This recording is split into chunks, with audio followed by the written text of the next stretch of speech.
teadlikule tegijale.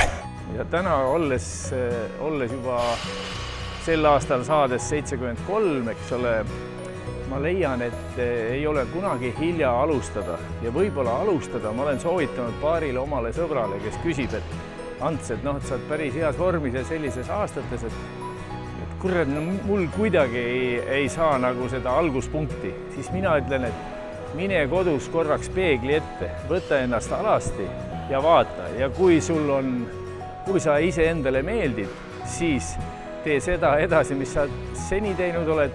Kui sa vaatad, et kõht ja puusad on laiemad kui õlad ja väike punu on juba ees, siis hakka endaga natuke tegelema. Ja mina olen leidnud endale mitmed alad. Talvel suusatan, suvel sõidan ratast ja käin jõusaalis.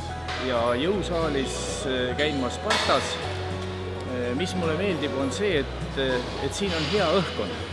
Siin on kõik niisugused parajad rassijad, kellel ei tea, mis eesmärki saada suureks kulturistiks, aga kõik tahavad parandada. Ja teine suur pluss on Spartal see, et siin on tõesti inimesed ja treenerid, kes annavad väga head nõu.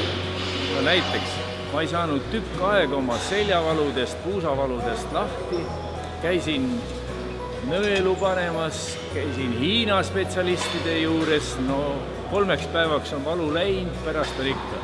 Nüüd ma magan juba 1,5 aastat, magan ilma valudeta ja paar lihtsat harjutust, mida tõesti siin Sparta inimesed nagu soovitasid.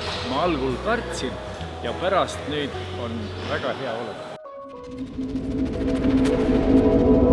Sparta teadlikule tegijale.